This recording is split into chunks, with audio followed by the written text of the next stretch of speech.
وملائكته وكتبه ورسله واليوم الآخر والقدر خيره وشره من الله تعالى والبعث بعد الموت মাঝে মাঝে পড়বো তো এজন্য মাঝে মাঝে কালিমা শাহাদাতটাকে মাঝে মাঝে দোহরানো মাঝে মাঝে কালিমা শাহাদাত পড়ে না আশহাদু আল্লা ইলাহা ইল্লাল্লাহ ওয়া আশহাদু আন্না মুহাম্মাদান আবদুহু ওয়া রাসূলুহু এজন্য আল্লাহর নবী বলেন কোন মানুষ যদি 5 ওয়াক্ত নামাজের জন্য ওযু করে ওযুর শেষে যদি কালিমা শাহাদাত পড়ে রাসূল বলেন ফুতিহাত লাহু আবওয়াবুল জান্নাতি তামানিয়া আমরা আগে তরজমা করতাম জান্নাতের 8টা দুয়ার খুলে দেওয়া হবে এই কথা ঠিক নয় তরজমা হবে 8টা জান্নাতের সবগুলো দুয়ার খুলে দেওয়া হবে আগে তার এটার মধ্যে বেশ কম আছে না নাই আগে বুঝতাম না এই জন্য এখন তারকিবের মধ্যে পার্থক্য বোঝা গেছে ফুতিহাত লাহু আবওয়াবুল জান্নাতি তামানিয়াতে 8টা জান্নাতের সবগুলো দুয়ার খুলে দেওয়া হবে তাহলে ওযুর শেষে কালিমা শাহাদাত আশহাদু আল্লা ইলাহা ইল্লাল্লাহ ওয়া আশহাদু আন্না মুহাম্মাদান আবদুহু ওয়া রাসূলুহু বাথরুমের ভিতরে ওযু আমাদেরকে বিসমিল্লাহ থেকেও বঞ্চিত করে দিল কালিমা শাহাদাত থেকেও বঞ্চিত করে দিল এজন্য ঘরে তো আপনি অনেক কিছুই বানিয়েছেন একটা ওযুখানাও বানাবেন কি বলছি বলেন ঘরে না আপনি কত কিছু বানিয়েছেন বুঝেন না ঘরে যে ছাদের নিচে আপনি আরো 1 কোটি টাকার কাজ করছেন এই কাজটা আপনার এমনি জীবনের জন্য কি কি জরুরি ছিল বুঝেন না বলকে আগুন লাগলে টের পাবেন এই কাজটা জরুরি কদ্দুর নাউজুবিল্লাহ আল্লাহ হেফাজত করেন ঘরে আগুন লাগলে টের পাবে যে এই কাজটা দরকার কদ্দুর ছিল মনে হয় বুঝেন নাই কিন্তু ওযুখানা 5 বার জরুরি আপনার জরুরি 5 বার আর তার স্ত্রীর জরুরি 5 বার একটা টেপ বারিন্দায় বসায় দিলেন একটা ছিট বসায় দিলেন হয়ে গেল ওযুখানা কি ওটার সামনে একটা মেসওয়াকের বক্স রেখে দিলেন এটা মেসওয়াকের বক্স পূজারী পিশাব হুজুর রাহমাতুল্লাহি আলাইহি তাকে কেউ একজন তার নতুন বাড়ি উদ্বোধনের জন্য নিয়ে গিয়েছিলেন হযরত মাওলানা মুবারক করিম রাহমাহুল্লাহ তিনি গিয়ে বললেন তোমার নামাজের জায়গা কোথায় হুজুর এটা আমার এই রুম এটা আমার এই রুম এটা আমার এই রুম তো বলে তোমার প্রেয়ার রুম কোথায় কি তোমার ভাত খাওয়ার জন্য যদি এত আয়োজন হয় ভাত খাও 5 বার না 3 বার কে 3 বার ভাত খায় হ্যাঁ এখন তো আপনারা খান 1 বার রাতে হালকা খান সকালে হালকা খান তাহলে যেটা তোমার 5 বার লাগবে সেটার জন্য রুম কোথায় আপনার ঘরে একটা ওযুখানা দিলে কেমন হবে বলেন হ্যাঁ আমি সিলেটে বয়ান করছি তো আমাদের সিলেটের হাজী সাহেব পরের মাসে গেছি আর বলতে হুজুর দেখে যান বানায় ফেলছি আমার ঘরেও আমি বানাইছি তাহলে বিসমিল্লাহির রহমানির রহিম আজীব না একবার পড়লেন বিসমিল্লাহির রহমানির রহিম ওযুর আগে এবার ওযুর শেষে পড়লেন আশহাদু আল্লা ইলাহা ইল্লাল্লাহ ওয়া আশহাদু আন্না মুহাম্মাদান আবদুহু ওয়া রাসূলুহু মূলত ওযুর শেষে বিসমিল্লাহ পড়লে জান্নাত দিবেন এটা মূল কথা নয় মূল কথা হলো আল্লাহ তাআলা চাচ্ছেন বান্দা তুমি না কালিমা শাহাদাত মাঝে মাঝে দোহরাও তুমি না লাভ ছাড়া পড়তা না এজন্য লাভ দিয়ে দিলাম এজন্য একটা পলিসি দিয়ে দিলাম ওযু তো করবাই তো ওযুর শেষে পড়ো ওযুর শেষে কি পড়বো এজন্য বাথরুম থেকে বের হয়ে তারপরে কি পড়বো আশহাদু আল্লা ইলাহা ইল্লাল্লাহ ওয়া আশহাদু আন্না মুহাম্মাদান আবদুহু ওয়া রাসূলুহু আসমান জমিন যদি এক পাল্লা দিয়ে দেওয়া হয় মসজিদে কোরআনে কারীম বুকে নিয়ে বলছি বিশ্বাস করলে ভালো সারা 7 আসমান এক পাল্লা 7 জমিন এক পাল্লা যদি দিয়ে দেন সমস্ত নবীদের জান্নাত গুলো যদি ওই পাল্লায় দিয়ে দেন সুবহানাল্লাহ বলেন নবীদের জান্নাত গুলো যদি ওই পাল্লায় দিয়ে দেন নবীদের জান্নাত কত বড় 7 আসমান 7 জমিন আরে আপনার জান্নাতে তো 7 আসমান 7 জমিন থেকে 10 গুণ বড় কি? এরপর নবীদের জান্নাত কত বড়। এবার নবীদের জান্নাতের সাথে যদি সাইয়্যিদুল আম্বিয়ার জান্নাতটাকেও দিয়ে দেন, কালেমায়ে তয়্যিবা রব্বে কারীমের কাছে তার চেয়েও বেশি দামি। কালেমায়ে শাহাদাত তার কাছে এই জান্নাতগুলোর চেয়েও বেশি দামি। আশহাদু আল্লা ইলাহা ইল্লাল্লাহ ওয়া আশহাদু আন্না মুহাম্মাদান আবদুহু ওয়া রাসূলুহু। বিনামূল্যে পেয়ে গেছি, এজন্য কোনো দাম নাই। হযরত বেলালকে জিজ্ঞেস করেন কালেমায়ে তয়্যিবার দাম কত? হযরত সুমাইয়াকে জিজ্ঞেস করেন কালেমায়ে তয়্যিবার দাম কত? সুমাইয়াকে কবরের পাড়ে গিয়ে জিজ্ঞেস করেন, সুমাইয়া কালেমায়ে তয়্যিবার দাম কত? কি ভাই, বেলালকে জিজ্ঞেস করলে বুঝবো কালেমায়ে তয়্যিবার দাম কত। সাহাবাদেরকে জিজ্ঞেস করলে বোঝা যাবে কালেমায়ে তয়্যিবার দাম কত, কালেমায়ে শাহাদাতের দাম কত। দেখি না, আমরা পেয়ে গেছি মুফত, মালে মুফত। আমরা পেয়ে গেছি কি মুফত। যেমন মুফত মাল দিয়া বিদেশে 360টা বাড়ি বানাইছে। এক্সকিউজ মি, একটা মানুষের 360টা বাড়ি, তাও তো এটা জরিফে দেখা গেছে।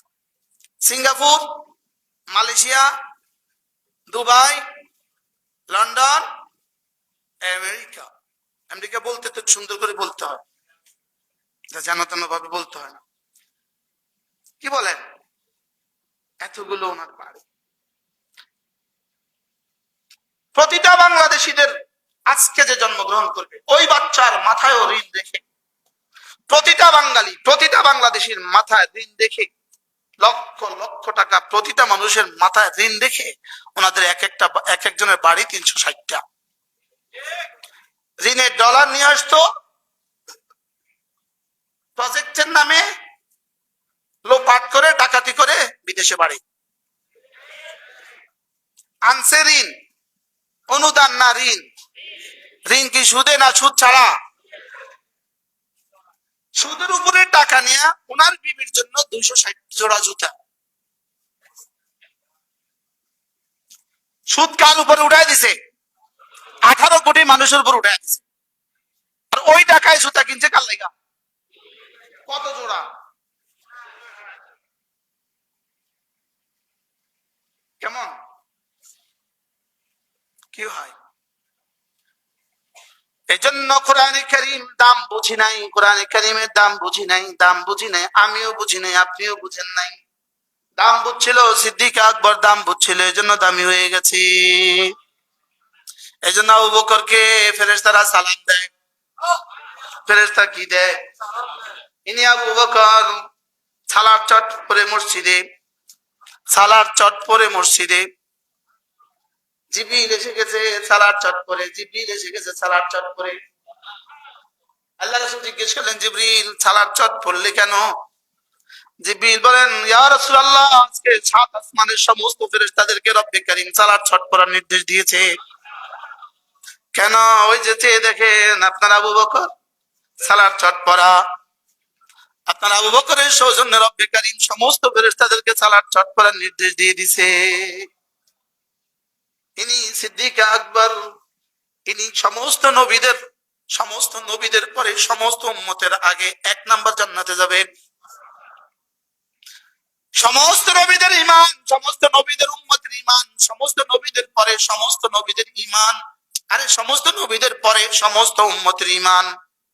হযরত ওমর থেকে কিয়ামত পর্যন্ত আনেওয়ালা সমস্ত বনি আদমের ঈমান এক পাল্লা রেখে দিলে সিদ্দিক আকবরের 1 যাররা ঈমান তার চেয়ে বেশি দামি। দেখলেন পড়ছেন কি? বলেন সালার চট পড়ছেন কি? জিবরিল কি বলে? সালার চট। আবু বকরের সৌজন্যে সালার চট। অথচ ইনার সামনে রব্বে কারীম আয়াত নাযিল করছেন, ফাসানুয়াসসিরুহু লিল ইসরা।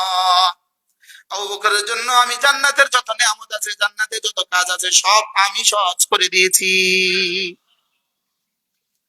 আর ইনার পোশাক কি? আচ্ছা ফাতেমা কে? ফাতেমার আব্বা তো জাহানের সরদার, ফাতেমার নানা আবু বকর, ফাতেমার আরেক নানা ওমর, ফাতেমার দুলা ভাই হযরত ওসমান, ফাতেমার স্বামী হযরত আলী, ফাতেমার ছেলে হাসান, ফাতেমার ছেলে হোসাইন। পৃথিবীতে তার মোকাবেলায় আরেকজন মানুষ এমন পেশ করেন, ফাতেমাতু সাইয়্যিদাতু নিসাই আহলিল জান্নাহ, আর ওয়াল হাসান ওয়াল হুসাইন সাইয়্যিদা শাবাবি আহলিল জান্নাহ। ফাতেমা জান্নাতের সমস্ত মেয়েদের সরদার, আর ফাতেমা জান্নাতের সমস্ত যুবকদের সরদারের মা। লেকিন পরনে এতটুকু কাপড় নাই যতটুকু কাপড়ে বাবার সামনে আরেকজন মানুষ ছিল, হযরত জুবাইর ইবনে মুতাম। বাবার সামনে গিয়ে দরজা খুলে দিতে পারে এতটা কাপড় তার সামনে নাই। ইনি দো জানের সরদারের মেয়ে, সুবহানাল্লাহ বলে। আর এক একজন বাড়ি বানান 360টা করে, এক একজন বাড়ি বানান 360টা। কোথায় কোথায় এদের বাড়ি নাই? অস্ট্রেলিয়াতে এদের বাড়ি, সিডনিতে এদের বাড়ি, কানাডাতে এদের বাড়ি। আর এরা হয়ে গেছে দেশ ও দেশ ও দেশ ও জাতির বন্ধু। আর আমরা মৌলবীরা হয়ে গেছি এদেশে জঙ্গি, রাজাকার। এক শব্দ প্রণয়ন করছিল, এক শব্দ প্রয়োগ করছিল, 16 বছর ধরে যে শব্দ দিয়ে জাতিকে ভ্যানিশ করার চেষ্টা করছে, আর ওই শব্দ দিয়ে রব্বে কারীম পুরা জবে করে দিছে।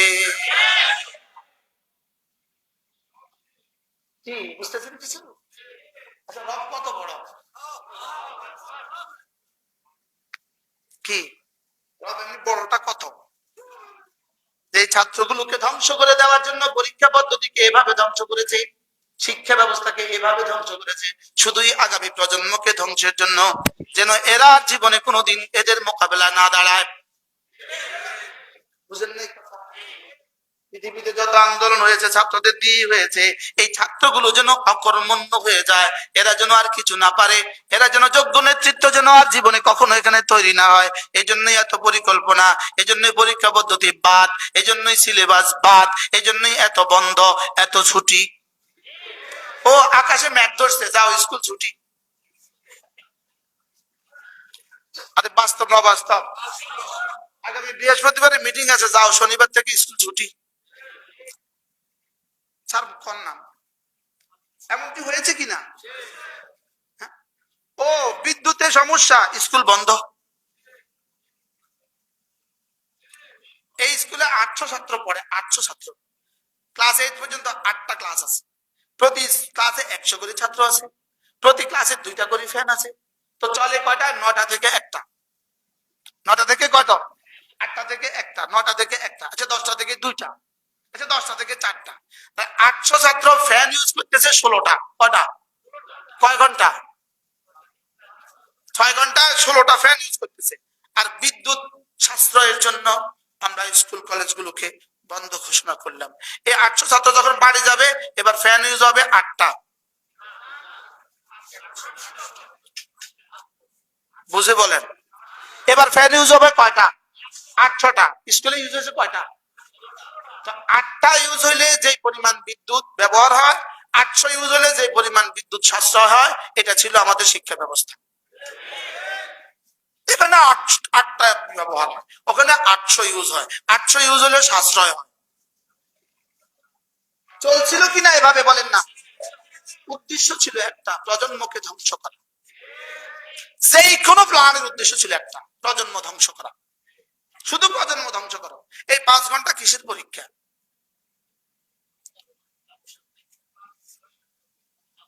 তামাশার পরীক্ষা। প্রিন্সিপাল স্যার বলতেছে তামাশার পরীক্ষা। এক শব্দ তোকে বাড়িতে পড়তে হবে না, তুই শুধু ক্লাসে আসবি, পরীক্ষার হলে আইবি, বইটা লইয়া আইবি, কলমটা লইয়া আইবি। ঠিক আছে? ঠিক আছে? ও শিক্ষকরা বলে দাও, এই এই শিক্ষা ব্যবস্থা দিয়ে ডাক্তার হবে, এটা দিয়ে ইঞ্জিনিয়ার হবে, এটা দিয়ে প্রফেসর হবে, এটা দিয়ে বুঝি সচিব হবে, এটা দিয়ে বুঝি আর্মি অফিসার হবে, এটা দিয়ে কি হবে? সব শেষে সর্বশেষ একটা ব্যবস্থাপত্র আছে, অটো চালাবে। এক বাজারে এত অটো কোত্থেকে আসলো দেশে? কিন্তু রব সিদ্ধান্ত নিয়েছেন, যাদেরকে ধ্বংস করার জন্য এত প্ল্যান করেছ, ওদের হাতে তুলে দিলাম বাঁশ, এদেরকে দিয়ে করে দিলাম তোদেরকে সর্বনাশ। দেখছেন রব কি করে? ইন্নাল্লাযীনা ইয়াতলুনা কিতাবাল্লাহ, এজন্য কোরআনে কারীমের কোনো বিকল্প নাই। আল্লাহর কসম, কোরআনে কারীমের বিকল্প নাই, কোরআনে কারীমের কোনো বিকল্প নাই। কোরআনের 1 নাম্বার বিষয় হলো কোরআনের উপর ঈমান আনা। কোরআনের 2 নাম্বার বিষয় হলো কোরআনে কারীমকে পড়া, কোরআনে কারীম কি করা। এখন প্রশ্ন, কোরআনে কারীম পড়বে কে? উত্তর হবে আমি পড়বো। কে পড়বে বলেন? ঈমান যেমন যেমন আমি আনবো, আমার ছেলে ঈমান আনলে যেমন আমার জন্য যথেষ্ট নয়, আমার মেয়েটা ঈমান আনলে যেমন আমার জন্য যথেষ্ট নয়। আমার ছেলে কোরআনে কারীম পড়তে পারে, আমার মেয়েটা কোরআনে কারীম পড়তে পারে, এটা আমার জন্য যথেষ্ট নয়। এটা আমার জন্য কি না? তাহলে কোরআন পড়বে কে?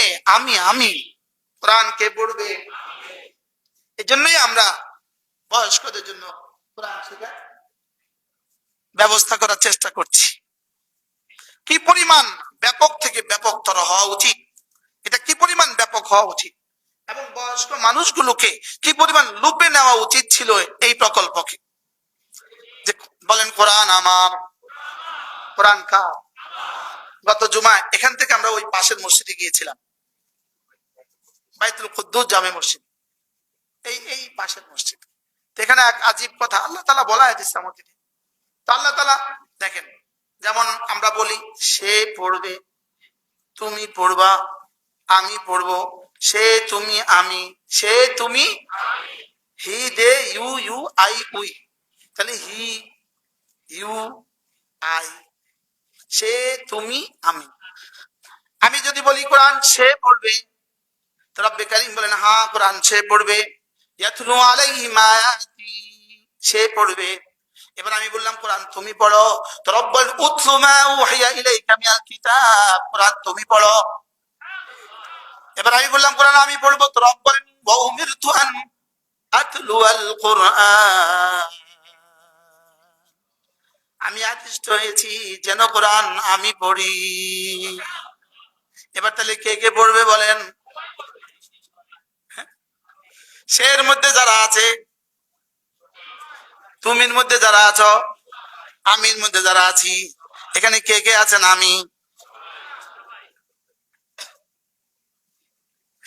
আমি বলেন তো, আমি কোরআন আমি পড়বো, আমি পড়বো। হ্যাঁ, পিএইচডির জন্য কানাডা যেতে পারলে আর কোরআন শেখার জন্য ঘরের পাশে মসজিদে আসতে পারলে না। কি আগামী শনিবারে স্ত্রী ডেলিভারি, আজকে যদি কানাডার টিকিট হয়, আব্বার কাছে গেলে আব্বা কি বলবে? আব্বা আমার তো, আপনার বউ তো অসুস্থ, আগামী শনিবারে ডেলিভারি, আজকে যে আমার কানাডার ভিসা, কানাডার ফ্লাইট, কি করব?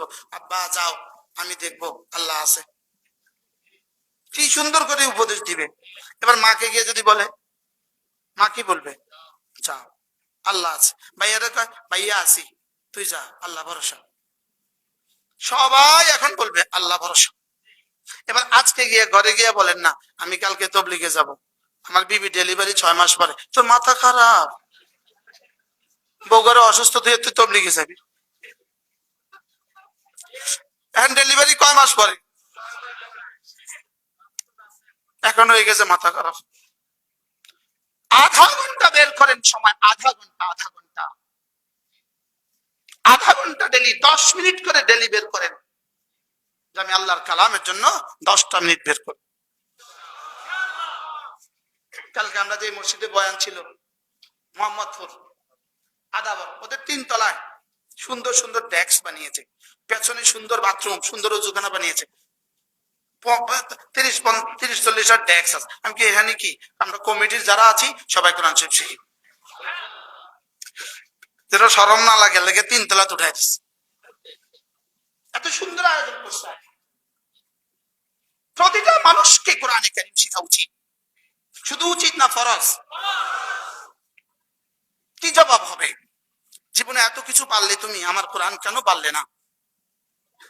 অথচ ওয়ালাকাদ ইয়াসসারনাল কুরআনা লিযিকরি ফাহাল মিন মুদ্দাকির, আমি সহজ করে দিয়েছি। এতটা সহজ চাইলেই পারবা, আর এতটা কঠিন, এতটা সহজ নয়, না চাইতে পেরে যাবা। এত কঠিন নয়, চাইলেও পাবা না। এত সহজ নয়, না চাইতেই পারবেন। কি বলছি বলেন তো? এত কঠিন নয়, চাইলে পারবেন না। আরো মজার বিষয় হলো, যদি না আপনি কোরআনে কারীম শিখতে চান 60 বছর বয়স, তাহলে আপনার তুলনা হবে সাহাবীদের সাথে। কারণ সাহাবীরা না বেশি বয়সে কোরআন শিখছে। সাহাবীরা কি কম বয়সে শিখছে না বেশি বয়সে শিখছে? কম বয়সে 2-4 জন। আলী কম বয়স, হ্যাঁ, আব্দুল্লাহ ইবনে আব্বাস কম বয়স, আব্দুল্লাহ ইবনে মাসউদ কম বয়স, আর বাকিরা সব তো কি বেশি বয়সী। তো আপনারা যদি কোরআন শরীফ শিখেন, তো ফেরেশতা আল্লাহ বল, ফেরেশতা দেখতো ওরে কার মতো দেখায়, দেখতো ওর বয়সটা কেমন। ইন্নাল্লাযীনা ইয়াতলুনা কিতাবাল্লাহ, যারা না কোরআনে কারীমের তেলাওয়াত করবা, ওয়া আকামুস সালাহ, এবং যারা না 5 ওয়াক্ত নামাজ নিয়মিত পড়বা, সুবহানাল্লাহ, কোন কারণ ছাড়া, কোনোভাবেই কোনো পুরুষের জন্য নামাজ যতক্ষণ হুঁশ আছে একবার ছেড়ে দেওয়ার সুযোগ নেই। কি নামাজকে কিভাবে মানে অক্সিজেনের মতো লাজিম করছে, নামাজকে কি কিসের মতো লাজিম করছে বলে? অক্সিজেনের মতো লাজিম। এভাবে নামাজ কেন লাজিম করলেন? আমাদের উপরে কেন ছাড় দিলেন না? মেয়েদেরকে মাঝে মাঝে ছাড় দিছে, শুধুই আমাদের পায়ে শিকল বেঁধে রব আমাদেরকে জান্নাত দিতে চান। যে নামাজ দিয়ে শিকল বেঁধে দিচ্ছি, শিকল শিকল শিকল। নামাজকে এভাবে লাজিম করে শিকল পায়ে বেড়ি লাগায়া টাইনা টাইনা আল্লাহ জান্নাত দিতে চান। করাচি হাজরত ভালা বলেছেন। কোনোভাবেই নামাজ খেলনা নয়, নামাজ খেলনা। নামাজ আপনি পড়লেন, আজকে 1 ওয়াক্ত, কালকে 1 ওয়াক্ত, পরশু 1 ওয়াক্ত, কোনোভাবেই আপনার নাম নামাজের তালিকায় উঠে নাই। কি বলছি বলেন? আপনার নাম নামাজের তালিকায় কি উঠে নাই?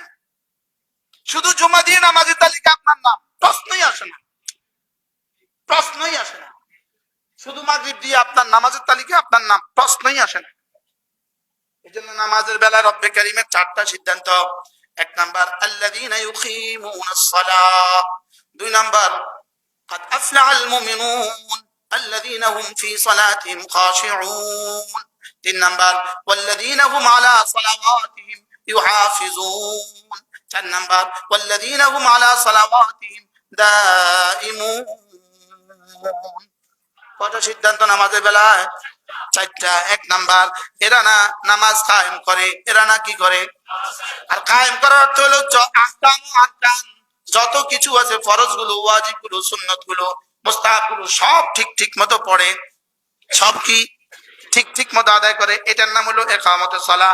2 নাম্বার হলো নামাজ পড়বে খুশুয়ের সাথে, নামাজ পড়বে কিসের সাথে? নামাজ পড়বে খুশুয়ের সাথে, নামাজ পড়বে খুশু সাথে। আরেক সময় হলে বল, আজকে ফোন গুলো বল। 3 নাম্বার হলো এরা না নামাজের সময়ের হেফাজত করবে। কি করবে? এরা নামাজের সময়ের হেফাজত করবে। 4 নাম্বার হলো দাইমুন, এরা না প্রতিদিন 5 ওয়াক্ত করে দাইমি পড়বে, দাইমি, মাঝে মাঝে পড়বে মাঝে মাঝে ছাড়বে, এটা হবে না।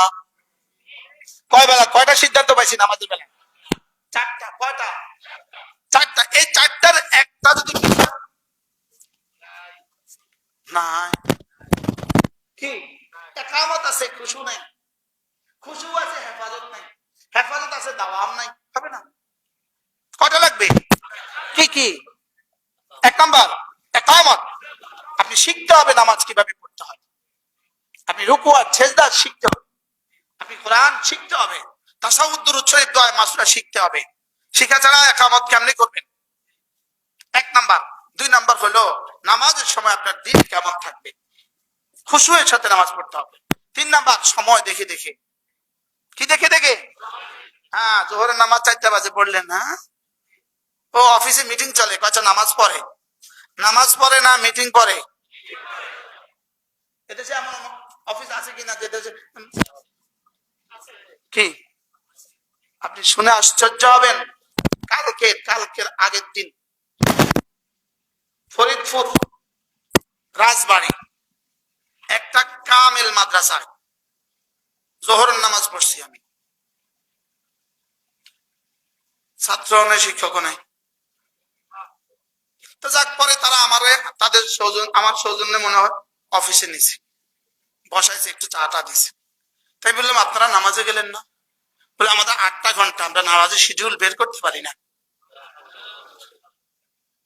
লা হাওলা ওয়ালা কতবার পড়লে হক আদায় হবে?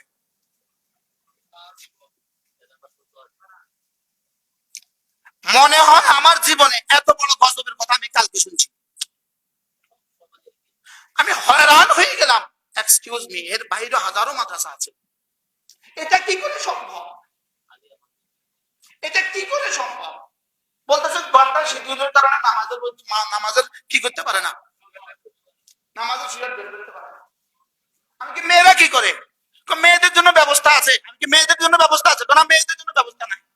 একটা রুম দেন মেয়েদের জন্য ব্যবস্থা করতে হলে আবার ওযুখানা দিতে হবে, আবার কি বাথরুম দিতে হবে। আমাদের কাছে এই পরিমাণ পর্যাপ্ত রুম নাই। কোন কোন অজুহাত দিয়া আপনি এই কাজগুলো করলেন? কি নামাজ খেলনা? কি হ্যাঁ, প্রতিটা প্রাইমারি স্কুলে, প্রতিটা হাই স্কুলে, প্রতিটা কলেজে, প্রতিটা ইউনিভার্সিটিতে, প্রতিটা হলে নামাজের জায়গা উচিত। প্রতিটা দপ্তরে, প্রতিটা অফিসে, আপনার যাদের প্রাইভেট সেকশন আছে, আপনারা প্রাইভেট আছেন, প্রতিটা রুমে আগে অফিস বানাবার আগে নিয়ত করবেন এখানে নামাজের জায়গা কোনটা হবে। প্রেয়ার রুম করবেন। গতকালকে মোহাম্মদপুর এক বাসা আমরা ইফতার করছি, মাগরিবের ইফতার করছি। ইফতার করার পরে নামাজে একটু দেরি হচ্ছিল, মসজিদে দাঁড়ানোর সুযোগ নেই। তিনি বললেন, বাড়িওয়ালা বললেন, হুজুর আমার কাছে ব্যবস্থা আছে। উঠি দেখি যে ওনার 6 তলার উপরে উনি সুন্দর করে নামাজের জায়গা করে নিছে। আমরা এখানে তারাবি পড়ি, মাঝে মাঝে মসজিদে না যেতে পারলে আমরা এখানে জামাতে নামাজ পড়ি। কেমন লাগছে বলেন? এজন্য নামাজ হবে আমার ওড়না, নামাজ হবে আমার বিছানা, নামাজ আমার জীবন, নামাজ আমার মরণ। নামাজ ছাড়া যে জীবনে জীবন, জীবন না। বলেন কি বলছি বলেন? যে ললাট ছেজদা দেয় না, এ ললাট না। যে ললাট ছেজদা দেয় না, এ ললাট কি না? এটা ললাট না, এটা অন্য কিছু হইতে পারে, এটা জিন্দেগি না। নামাজ ছাড়া যে জীবন, এটা জীবন না। নামাজ ছাড়া যে জীবন, এটা কি না? এটা জীবন না, এটা মানুষের জীবন না, অন্য কিছু জীবন হইতে পারে। নামাজ ছাড়া যে জীবন, রব্বে করিম এমন এক দেশ আমাদেরকে উপহার দিয়েছেন, যে দেশে আর কিছু না থাক, নামাজের ব্যবস্থা, মসজিদ আছে। এই হলো আপনার অফিস, এই হলো মসজিদ। আপনি মসজিদের জন্য টাইম বের করতে পারেন না, রব্বে করিমের কাছে জবাব দেওয়ার জন্য তৈরি থাকেন। কি ভাই, এক বাড়ির মানুষ যদি ফজরে মসজিদে আসতো, এই মসজিদে জায়গা হইতো না। এক বাড়িতে যে পরিমাণ মানুষ আছে। আল্লাহ তাআলা আমাদের সকলকে দু কথা শিখলাম। 1 নাম্বার কোরআনে কারীমের তেলাওয়াত, 2 নাম্বার নামাজ। 2 নাম্বার কি? 3 নাম্বার আবার সুযোগ পেলে আবার বলবো ইনশাআল্লাহ। 3 নাম্বার হলো আমার দেওয়া মাল আমার রাস্তায় খরচ করা। 3 নাম্বার কি? মসজিদের বক্স যখন আপনার সামনে যায়, আপনি যদি মসজিদের বক্সে একটা নোট রেখে দেন, এই বক্স হাসরের ময়দানে বলবে, রব আমি তার কাছে যখনই গিয়েছি কখনো সে আমাকে ফেরত দেয়নি, খালি ফেরত দেয়নি। আচ্ছা, এই কথা যদি বক্স বলে তো কেমন হবে? পকেটে নাই তো ভিন্ন কথা, অথবা দেওয়ার সুযোগ নাই তো ভিন্ন কথা। লেকিন যখনই যে কোনো মসজিদে আপনি নামাজ পড়বেন, আপনার সামনে দিয়ে যখন বক্স হেঁটে যায়, সুযোগ আছে, রেখে দিবেন। ইনশাআল্লাহ বলেন ইনশাআল্লাহ। ইনশাআল্লাহ আপনার তিনটা হয়ে গেল, তেলাওয়াতে কোরআন, নামাজ, আর আমার দেওয়া রিজিক থেকে দান। যাও, কথা দিলাম, ইয়ারজুনা তিজারাতান লান তাবুর, তুমি আমার সাথে এমন এক ব্যবসা করলে যে ব্যবসা জীবনে কখনো শেষ হবে না। ইনশাআল্লাহ আবার যদি জুমায় আসি, আবার এই আয়াত পড়বো ইনশাআল্লাহ। আল্লাহ তাআলা যদি আবার নিয়ে আসেন। আলহামদুলিল্লাহ, আমাদের এই মসজিদে নতুন কমিটি হয়েছে। নতুন কমিটির সম্মানিত সভাপতি জনাব অ্যাডভোকেট মাহবুব সাহেব, সৈয়দ মাহবুব হোসেন সাহেব, সভাপতি হয়েছেন আলহামদুলিল্লাহ। ইনি আমরা সুন্নতের পরে আজানের আগে ইনশাআল্লাহ 2 মিনিট আপনাদের সাথে কথা বলবেন। ঠিক আছে ইনশাআল্লাহ, যারা সুন্নত পড়েন নাই পড়ে ফেলেন।